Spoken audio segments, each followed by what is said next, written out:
Well, hello and welcome to the Learn and Work Smarter podcast. I'm Katie Azevedo, your host. This is episode 129. If you are a return listener or watcher, welcome back. Once a month, I do a Q&A episode where I answer questions that are submitted by listeners of the show. And if you are wondering how to submit questions, because you're like, wait, I want to do that too. It is really quite simple. You head to learnandworksmarter.com and there is a form right there on the homepage. I have also left the direct link in the description box if you're watching this on YouTube and in the show notes if you're listening as well. But you can also just remember learnandworksmarter.com, and it's right there. Speaking of all that kind of stuff, if you are watching on YouTube, I would love if you subscribed. If you are listening in an app, be sure to follow the show. Usually that's a little plus button, and then come and connect with me over on Instagram. I'm at School Habits, so that we can hang out between our Thursday episodes. So, as I said, this is one of our monthly Q&A episodes. I have 2 questions today. One is submitted by a high school student. I absolutely love that. And the second one is submitted by a young adult looking for some advice about life. We will see what I can do with that one. You can find a transcript and all the links I mentioned today at learnandworksmarter.com/podcast/129. That is all of our housekeeping. So grab a pencil and let's get into the show. Hello, you are listening to the Learn and Work Smarter podcast, the podcast for students and professionals who want to learn and work smarter. I'm your host, executive function coach, and founder of schoolhabits.com, Katie Azevedo. As a reminder, everything I mention in today's episode will be linked in the show notes, including a link to the transcript, which you can also find at learnandworksmarter.com/podcast. All right, so we have our first question, and I am going to read it. This is the one that was submitted by a high school student. Hi, Katie. I hope you're doing great. I absolutely love that. I'm a high school student, and I want to know if you could help me with the following.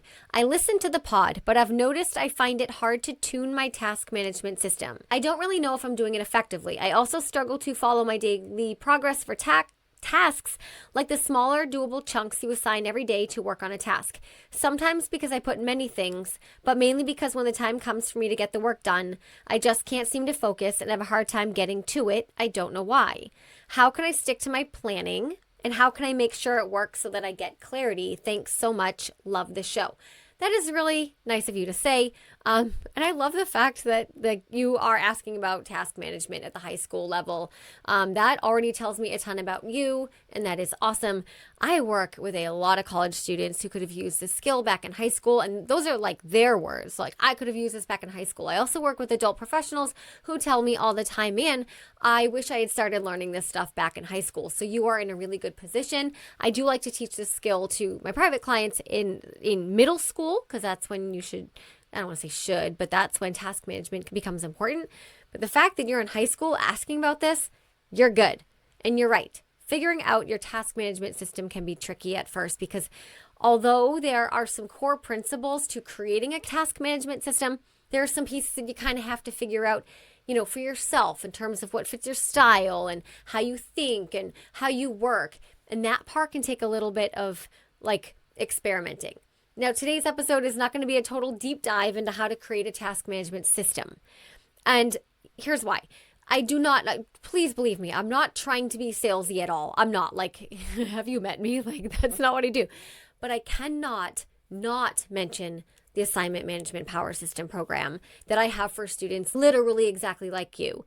It is a significant program that's only $47. And I want to say only because I know that for some people that's, still an expense. But it's worth more than that. I made it that price so that it's accessible to everybody. The link is always in the show notes. It's also at assignmentmanagementsystem.com. And honestly, that is going to give you everything that you need to create your task management system from the ground up. But of course, I'm going to answer your specific question today. But to anyone who's like, I don't even have a task management system, that is the best place to go to learn how to build it from scratch. In that program, I teach you exactly how to track those smaller steps of the larger projects that it seems like you're getting lost on, according to your question. I teach a strategy in there that's quite simple and it's effective. In fact, I think it is effective because it is simple, as many things are. But the concept behind the strategy that I teach in there is that we're not just tracking what we have to do. it's not just about making a list of the things that we need to do. It sounds like you're doing a pretty good job at taking your big projects and breaking them into smaller projects. But we have to track our status on those projects.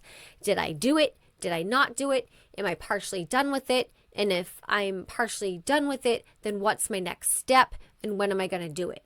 And again, I teach how to do all of that in the assignment management power system. I teach a strategy for using 3 symbols. Trust me, if you can grab that program, it is going to be so well worth it. But that's kind of my point here. You do need to track the status of the things, not just have a list of what they are, but where you are in completing them. So let's say that you have 30 math questions that are assigned on a Monday and they're due on Friday.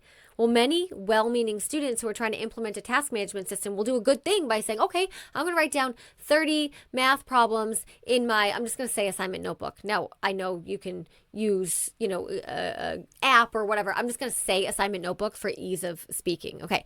Now, already right there, that is a massively more effective strategy than relying on your school portal like Google Classroom or Schoology or whatever it is, because that right there is not your learning management system. Your school portal is designed only for teachers to post assignments and for you to get the links to things, and they post like the URLs and the PDFs and all that, and then for you to submit it. But you cannot manage anything in your school portal, and that is what we're talking about. That's at the core of how I'm interpreting your question.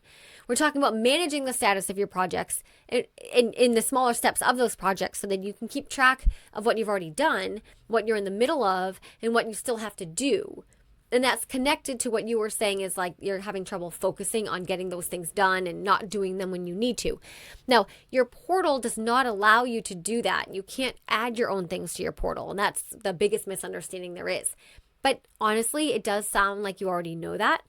I was just throwing that PSA out there to anyone listening who's like, wait, I use my portal. No, we are not doing that.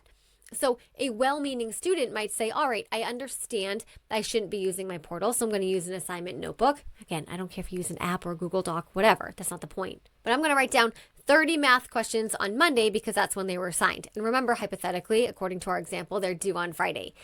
Unless you're sitting down and doing all 30 math questions in one day, there's a good chance you're going to split that up over the week. So let's say that on Monday you get to 10 questions. Great. So where you wrote down 30 math questions on Monday, what do we do? Do we cross it off because you did some of it? Do we, just leave it there because we didn't finish it so we don't actually cross it off? See, that's where assignment management comes in. So what we would do is we need to find a way to let yourself know that there are still 20 math problems left. So on Tuesday's slot in your assignment notebook, you would write 20 math problems. Let's say on Tuesday you got to 9 of them, so there's 11 left. Great, you'd cross it off and on Tuesday, and then on Wednesday's slot, you'd write 11 math problems. So many times these larger assignments that we're working on, we have to move them or pieces of them from one day to the next, and that's the management piece. Now, some students might break that up in advance and say, okay, I was just assigned 30 math problems. I'm going to do 10 on Monday, 10 on Tuesday, 10 on Wednesday. And in their assignment notebook, again, you can use digital, an app, whatever. I'm just saying assignment notebook because it's like the most effective tool for most people. Those students would write 10 math problems on Monday. They would jump ahead to Tuesday slot, write 10 on Tuesday slot and 10 on Wednesday slot. And so their plan is kind of created in advance. Now, sometimes we have the intentions of doing all 30 math problems in one sitting, but it just doesn't happen because life, right? And then so that's when you would say, okay, I thought I would do 30.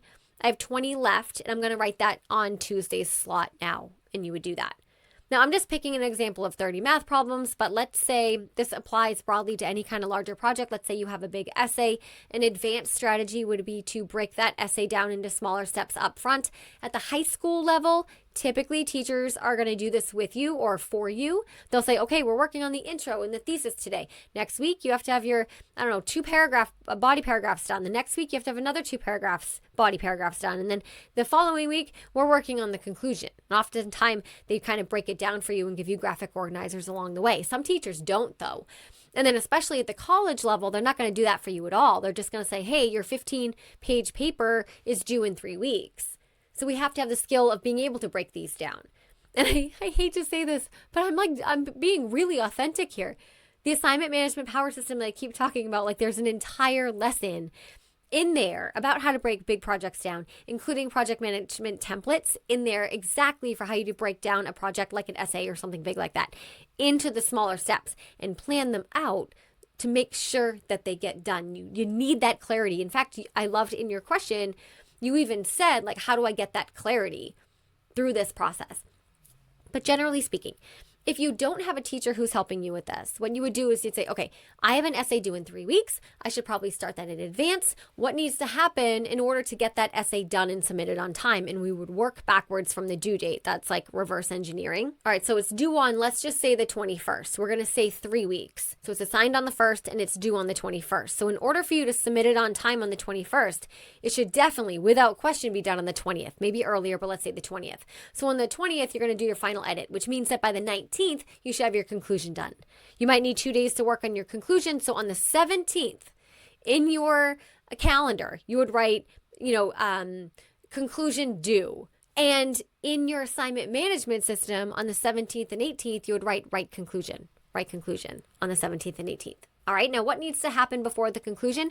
The body paragraphs. Okay. So maybe you need to work, maybe you need a week to work on your body paragraphs. So I'm honestly losing track of my dates here, but a week earlier from the 17th would be the 10th.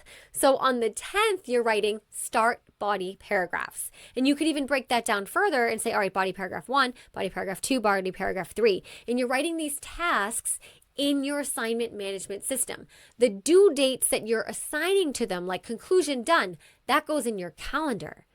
But write my conclusion goes in the assignment management system on it, or your assignment management notebook on the day that you plan to do that, on the 17th, on the 18th. What I say, maybe due on the 19th, I forget. So the due dates go in a calendar, but what you're actually doing goes in your assignment management system. Does that make sense? Now, if we were to keep working with this essay example, we would say, okay, all right, now I need to write my intro paragraph and my thesis. Maybe I need 3 days to work on that. So you put the due date in your calendar of maybe, where do we leave off? I don't even know, the 10th. So maybe the 7th. So maybe you would start that on maybe the 8th. So you put the due date of the 10th on the calendar, but on the 8th and the 9th in your assignment notebook, you're writing work on intro, work on thesis. So what has to happen before you even write an essay? Well, you probably have to outline it, maybe do your research, get your sources, get your citations. So now we actually have a full week to do that if it was assigned on the 1st, and now you're going to have to start your intro and thesis paragraph, on the 8th. You have a solid week to do your research, to start thinking about what you're going to say, to get your sources. You could write an outline in there, and then you would add all of those to your assignment management system. So on the 1st, you would say brainstorm topics. On the 2nd, you would say find resources. On the 3rd, maybe also find resources. On the 4th, write the thesis. On the 5th, run my thesis by the teacher. On the 6th, write an outline, something like that. I'm just making this up on the spot, but I went really micro there.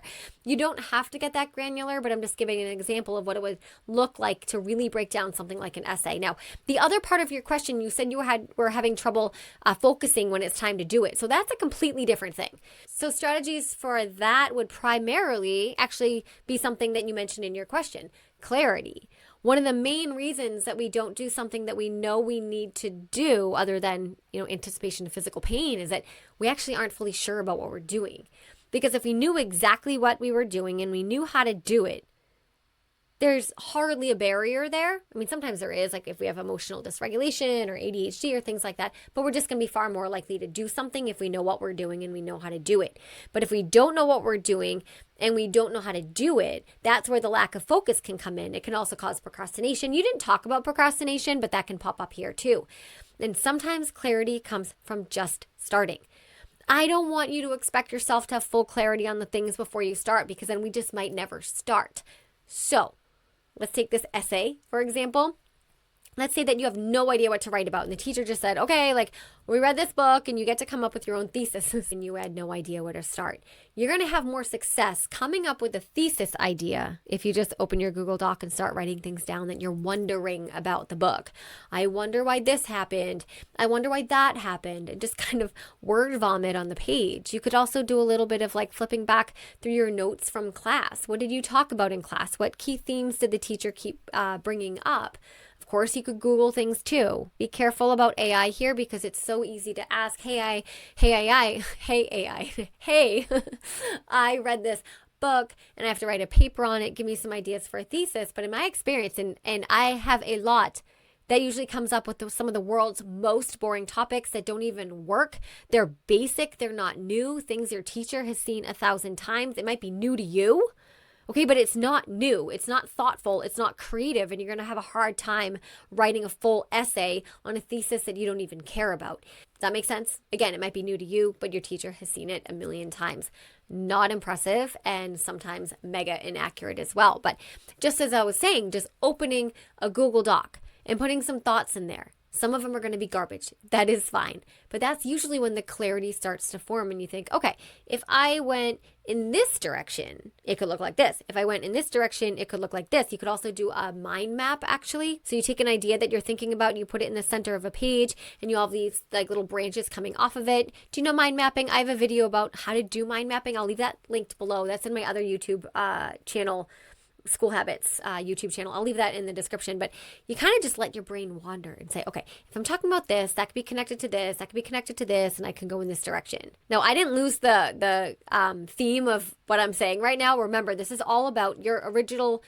This part of the question is addressing what you had asked about losing focus and, writing the things down that you need to do for these larger projects and then kind of losing focus when it's time to do them. And one of the strategies is to have clarity on what it is that you're doing. And I'm just using an essay as an example because oftentimes that's where there's like no clarity. And to just jump in somewhere and just start thinking about and playing around with ideas.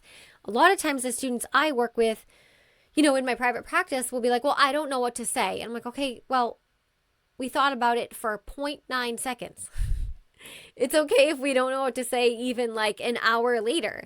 Like that's what thinking about something means. The getting clarity piece, like just jump in wherever the heck you are. And then sometimes the path reveals itself as you take a step, right? And the clarity starts forming while you're kind of playing around with ideas.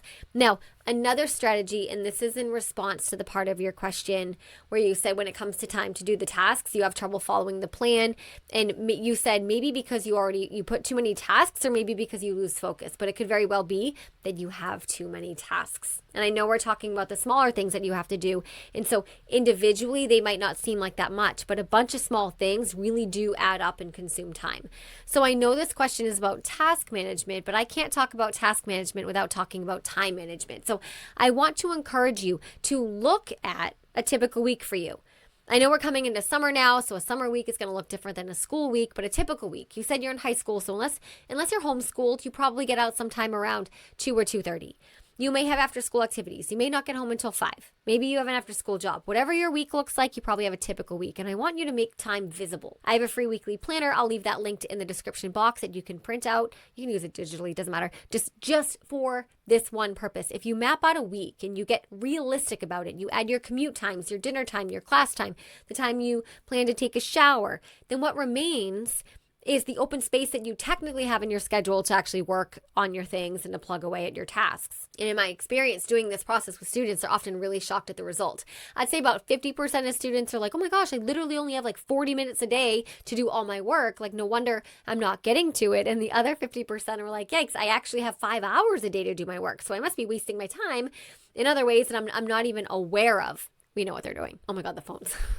So I want you to discover that for yourself, but you can only do it if you take a week and you map out your very real obligations so that you can reveal to yourself the pockets of free time that you can spend on your work. And then I would say from there, maybe schedule 25 to 45 minute work sessions. You might be trying to do more than that. You might be trying to sit down and work for 2 hours, which sounds ambitious, but that's going to lead to distractions.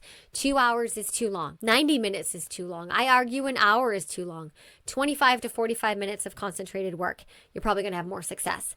Take a little break, maybe 5 to 7 minutes with a timer, and then do another 25 to 45 minute work session. Usually what happens when we work in shorter sessions is that we can sustain that concentration for a shorter amount of time. And we get done what we need to get done versus trying to work for 2 hours, but we lose focus after 25 minutes anyway, and then we get frustrated with ourselves. Okay. I fear I may have rambled in my answer here, but hopefully I covered what you were asking. If you need to go back and listen to the answer, feel free. Again, to the transcript is at learnandworksmarter.com/podcast/129. And then I am just going to say this one more time though. The best, most thorough way to not get overwhelmed with tasks, to have a task management system that enables you to track the status of the work you're doing, not just what that work is, but how to know, where am I on this project? What have I done? What do I have left to do? And I teach you how to do that in the Assignment Management Power System. It's a mini program. You can get through the entire thing in a weekend. So whenever you're ready, come and join me over there. Okay. In the meantime, I honestly think it's freaking awesome that you're in high school and you're thinking about this and that you're writing in questions. Like, honestly, you're going to be just fine. Well done. Okay, I am going to move to question 2. This is actually a pretty deep question. The listener submitted a lot of background information, so I'm actually condensing it here to the essentials so that I can respect some privacy and still capture the essence of what she's asking. All right, let me read the question. Again, I paraphrased it and shortened it a little bit. So if the listener is listening to this and she's like, I phrased it, most of it's your words, I just left out a lot. So they're your words, I just left out some of the details. I'm 26 years old. I'm living in a homeless shelter in New York City. I had a father who abandoned me and a mother who was physically and verbally abusive. I had a mom, but I didn't because I never knew when she would snap. I graduated with my high school equivalency diploma in 2019, and I'm the first in my family to do it. But my plan after high school was to be a singer. I didn't know how unrealistic that was, and honestly, I didn't even think I'd graduate. Nobody prepared me for adult life. I still want a shot at something good. How do I get on track when no one ever taught me how? So again, I'm condensing a lot of what you had shared into that question, and I did my best to capture, most of those are your words, but I did do my best to capture it all. If I left out something, my apologies. My heart really does go out to this listener. As I already said, there is more to that backstory, but let's just say that this incredible woman went through a ton, and here she is. Actually, I want to talk to you directly. Here you are saying, wait, I'm going to take back my life. I am going to ask for help. I am going to listen to a podcast. I'm going to, find the form and submit a question, and I'm going to ask it, and I'm going to make something of my time here on the planet. And right there, my friend, you're doing it. And I honestly hope this doesn't sound like it's coming from a place of condescending to you. When I say good job, I'm proud of you, but I mean it with total sincerity. Good job. I'm proud of you. That comes from the middle of my heart. With that said, I definitely don't have all the wisdom out there. I'll share with you exactly what you asked for today. I'll share my perspective on what skills are required to go from childhood to adolescence into adulthood. That was part of your question phrasing. I don't know if I read that part here, but basically how do you were missing the skills to go from childhood and adolescence into adulthood. You've also asked me specifically what I've taught my kids, so I'll talk on that. But I don't want the message here to come across like I have it all figured out, because I most certainly don't. This is my first time at living too. But let's backtrack a little bit to the first part of your question, which was, how do you transition, or what skills do you need to transition from childhood to adulthood? And I want to start by saying that I don't think you're behind it all. I think it's awesome that you're recognizing you need these skills. But you're not behind due to any fault of your own. You were under-resourced as a child. Your family situation was the best it could be. It was what it was. And you did not have a lot of resources available to you. And a lot of times we look up at people who seem to have their lives all together and we think, man, they must have just figured that all out and I must be doing something wrong and they must be better than me. But in many cases, the people we want to be like and aspire to had resources available to them from a young age. And I'm not saying that they didn't work hard either. Both can be true. I know plenty of people who had every resources at their disposal growing up and literally did nothing because they didn't do the work. Right? But through no fault of your own, you were under-resourced. And when we don't have resources, it's hard to build the skills that we're talking about. Also, when we're younger, we learn adulting skills from those around us. And it sounded like your mom was doing the best she could to just put food on the table. And therefore, you did not have an adult figure in your life to learn skills that were not survival based. It seems like the skills you learned were basic survival skills. A lot of people don't even have those. So you probably learned resourcefulness. But in terms of task management and time management and skills like that, may not have been modeled to you. So it makes sense why you're feeling behind, but I just want to say that you're in a good spot. You're asking about these skills, and these skills can be learned. With that said, based on your question, you want to move forward. You want to create a good life for yourself, and that's going to include goals. Okay, we're going to start there. Goals can exist on many different levels. Big goals can be scary to some people. Big goals can be exciting to some people. We all have different feelings about goals. But I would say, based on what I know about you from your question, I would stick to shorter scale goals. So maybe, the next 6 months, the next year, maybe 5 years, but let's start with the next 6 months or a year. I would not look ahead and say, where do I want to be 20 years from now? I mean, gosh, there's so much that we don't have control over that could happen between now and then. But I want you to get a little bit of clarity about where you see yourself in maybe 6 months to 1 year. And then maybe at some point after that, 5 years, start there.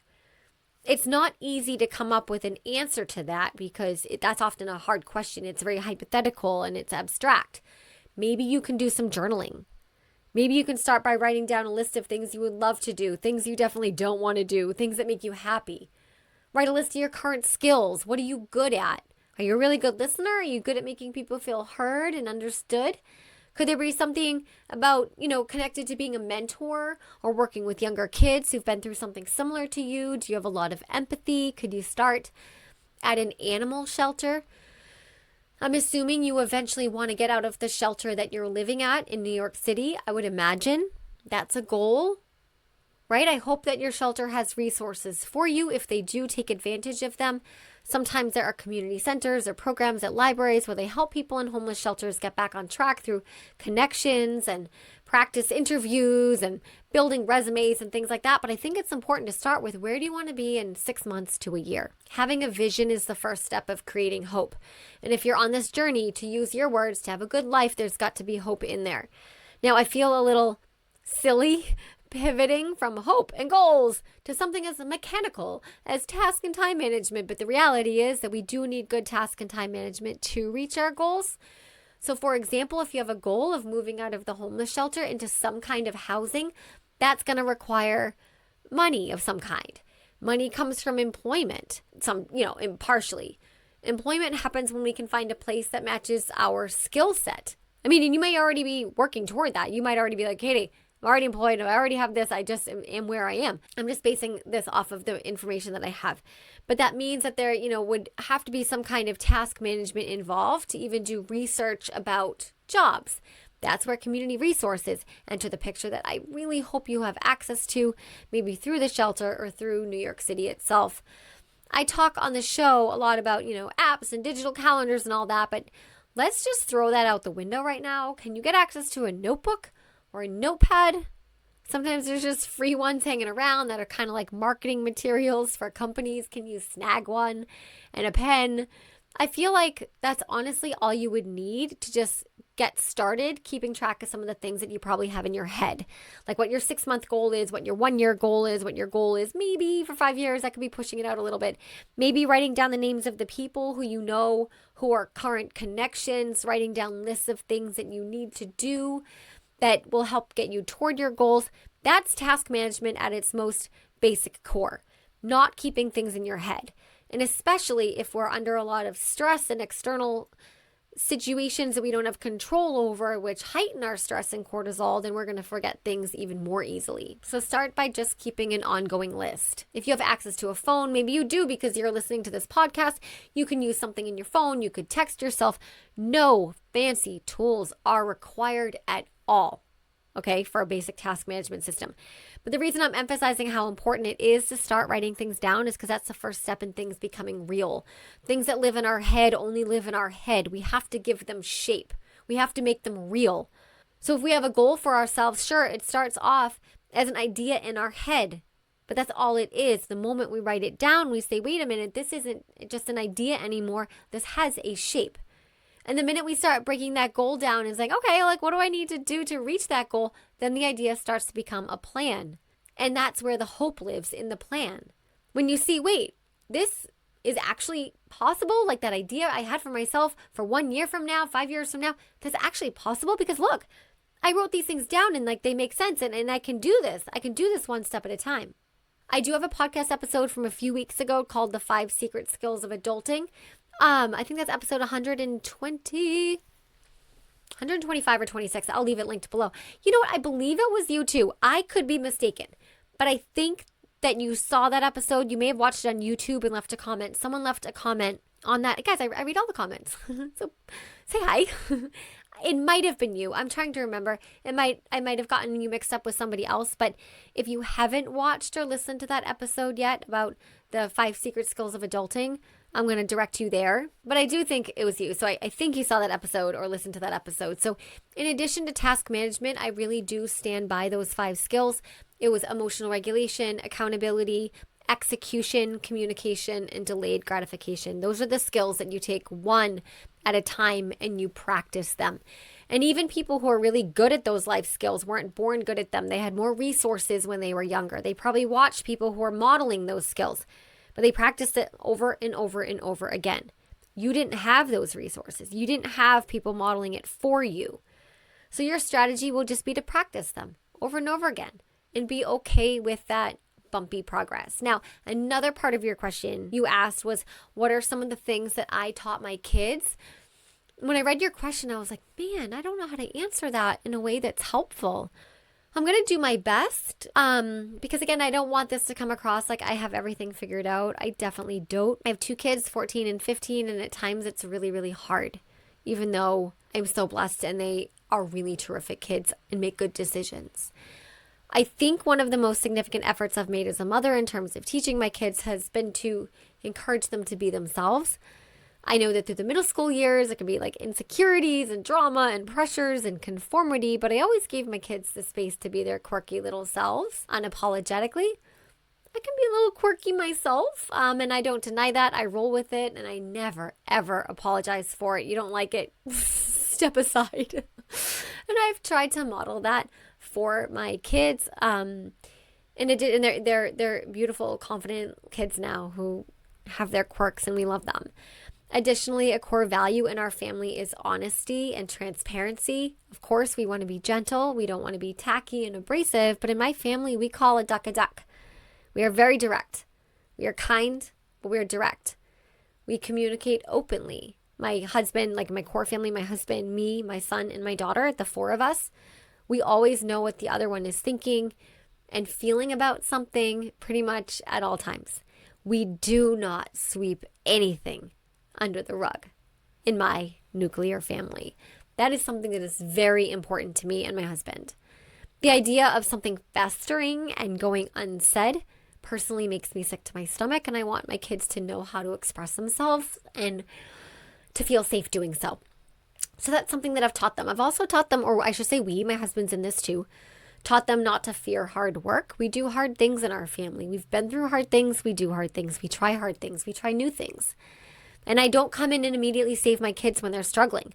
I'll let them fail. I'll let them know that they're loved as they're falling and failing. And I think over time they've learned that failing and falling is just a whoopsie in most cases. If they make the same mistake over and over and over again, okay, well, now we're having a different conversation, but that's just something my husband and I try to instill in our kids. And then the last thing I could probably, to be honest, I could do a better job at it. I want to do a better job with this one. And it's something that my dad always said to me. And he said, have fun. And I know that sounds really cliche, but I would be like, going off to school and I'm all stressed about like the 5 AP exams I had and, the really important field hockey game that was going to be that afternoon. And my dad would hear me out and then be like, have fun. And I remember growing up being like, what do you mean have fun? I'm stressed. But I get it now. We can take things seriously and do hard things, and there can still be an element of teeny tiny, bit of joy in it. I sometimes have to remind myself of that, but I try to say that to my kids because hard things are a lot harder when they're funless. And then the last thing, I know I'm going in circles here because I opened this by saying how important it was to have a goal, right? That you're working toward and to write down that goal so that it becomes real. So this might sound contradictory to that, but it's also important to take one day at a time. You've been through a ton. And even the most resilient people in the world can still have scars from what they endured. And we can't just ignore our prior experiences just because we want to move forward. And so sometimes one day at a time really is the best way to go. So ask yourself tomorrow, what can you do tomorrow? What is one tiny thing that you can do tomorrow that when you go to bed tomorrow night, you're going to say to yourself, I am so glad I did that today. I'm not saying wake up and have the most productive day ever. I'm talking about one thing. What is one thing that you can do tomorrow that when you go to bed tomorrow night, you'll be so glad you did it? Take a moment to think about that. And then the next day, is it possible to do that thing again? Or maybe take another step in that direction? Everything is one day at a time. Everybody in this entire world is only given one day at a time. And so we do our best to look at the day ahead of us and say, what is something I can do today that will move me forward? Even if it's a teeny tiny step forward. Can I talk to somebody? Can I journal my thoughts? Can I write a to-do list? Can I make a call? Can I reach out to the resources available at the shelter or at the community center? Can I go to the library and maybe find a book? Not just read the whole book in a day, but maybe just go to the library and find a book that's connected to something that makes you happy. Or maybe it's connected to the goal that you have for yourself. One day at a time. But honestly, the fact that you're submitting this question to the show and that you're thinking about your future, man, just like I said to the student who submitted the question before you, he was a high schooler asking about task management. And I was like, wow, like that is really awesome that he's thinking that early about it. And I want to say the same thing to you. And I'll repeat, you're not behind. You were under-resourced as a child. But how awesome that you are here saying, hey, now is my time to do something different. I sincerely wish you all the best. I hope you have a beautiful and rich life. I have no doubt you will. All right, folks. That brings us to the end of today's show. I know it's a little bit of a different vibe, I think, than some of my, here are my top 10 tips for XYZ skill. But whatever. I love it all. And I love real questions from the community. So keep them coming. Remember, if you're watching on YouTube, please subscribe. If you're listening in an app, follow the show. Share it with someone you know. And find me on Instagram at School Habits. I appreciate you. Keep showing up. Keep doing the hard work. Keep asking the hard questions. And never stop learning.